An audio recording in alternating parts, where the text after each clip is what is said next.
Hello નમસ્કાર વિદ્યાર્થી મિત્રો, આપણી ચેનલમાં તમારું સ્વાગત છે। તો વિદ્યાર્થી મિત્રો, જે વિદ્યાર્થીઓ 2024ની અંદર એક્ઝામ આપી છે એવા વિદ્યાર્થીઓ નપાસ થયા છે, એવા વિદ્યાર્થીઓના ક્વેશ્ચન છે કે સર આપણે આ વર્ષે એડમિશન મળી શકે? જો એ પૂરક પરીક્ષા આપે અને ત્યાર પછી એ પાસ થઈ જાય તો એને આ વર્ષે એડમિશન મળી શકે? તો આ વિદ્યાર્થી મિત્રો, આ વર્ષે એડમિશન તમને મળી શકે છે, કારણ કે વિદ્યાર્થી મિત્રો આ વર્ષે પૂરક પરીક્ષા પણ વહેલી લેવાની છે અને જો તમે એડમિશન લેવા માગતા હોય તો એડમિશન પણ તમને મળી શકે છે, બધી જ મળી શકે છે। અમુક રાઉન્ડ પૂરા થાય છે પછીના રાઉન્ડમાં તમને એડમિશન મળી શકે છે, એટલે ટેન્શન લેવાની જરૂર નથી। આ જે કોલેજવાળાની વાત છે, બાકી 11મા ધોરણના વિદ્યાર્થીઓને કાંઈ પ્રોબ્લેમ નથી હોતો।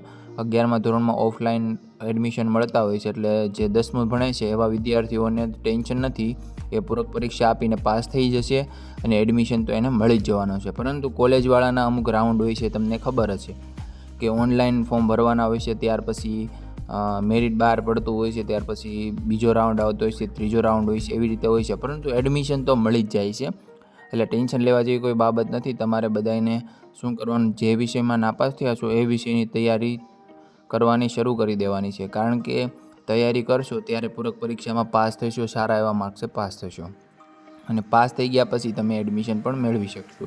તો વિદ્યાર્થી મિત્રો, આના વર્ષે જો તમે પાસ થવા માગતા હોય તો પૂરક પરીક્ષા માટેની તૈયારી શરૂ કરી દો અને જે પણ અપડેટ આવશે બધી જ માહિતી તમને આપણી ચેનલમાં મળી રહેશે, એટલે ચિંતા તમારે કરવાની નથી, ખાલી તમારે રીડ કરવાનું છે અને સારી એવી તૈયારી કરી દેવાની છે, બરાબર?